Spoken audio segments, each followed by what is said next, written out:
Когда Всевышний сотворил человека, Он ангелам сказал: «Поклонитесь Ему из почтения и уважения к новому творению Господа».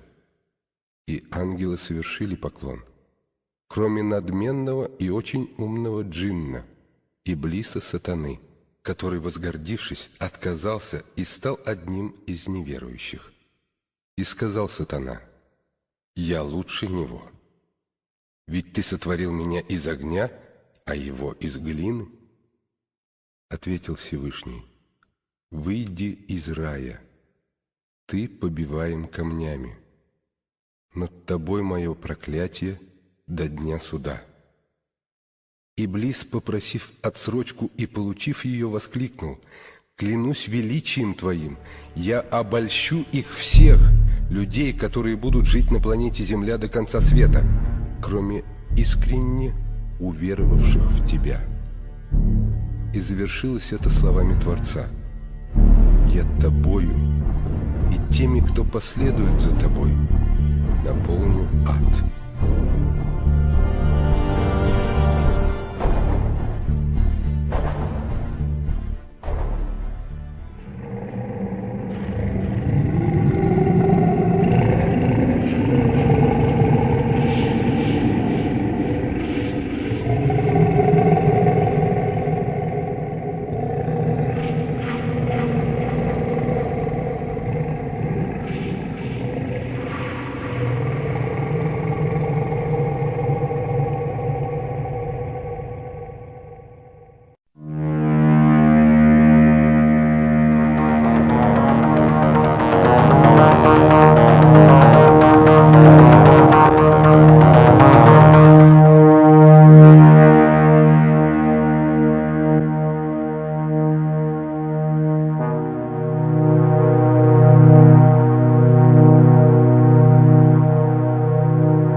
Создан самим Богом задолго до сотворения человека.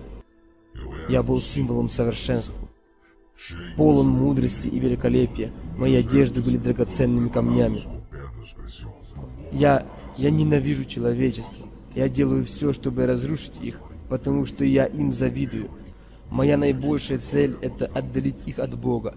Я стимулирую их делать зло, запутываю их в мысли, посылаю им мысли о разных философиях, религиях, полные обмана, чтобы они не переживали об истине. Я посылаю моих посланников, чтобы сбить с пути тех, кто хочет познать Бога. Я говорю им ложь, преподавая ее как истину. Я делаю так, чтобы они не были верны Богу.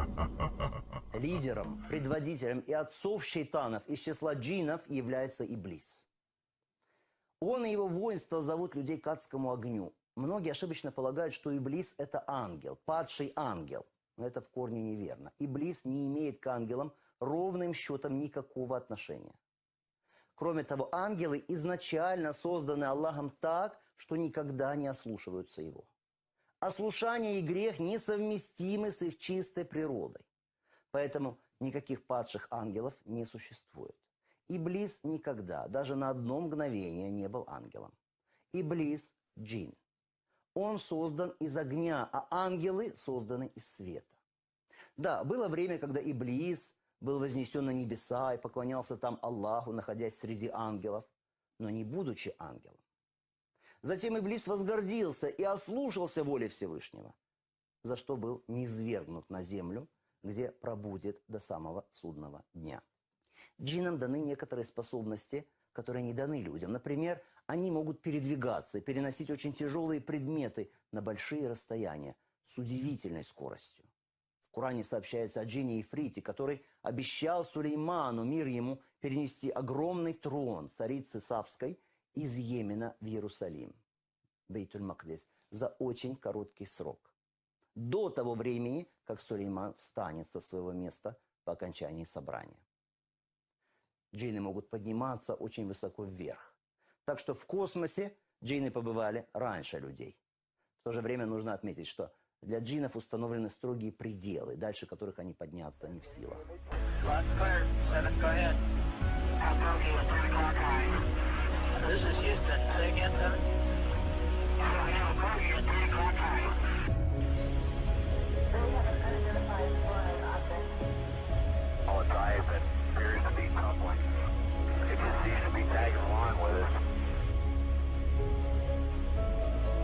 Yeah, Houston, we got somebody out the front window with a pair of binoculars and a zoom lens. We're trying to get a pretty good idea on this thing.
no, no. He's coming back now. Jolly, jolly.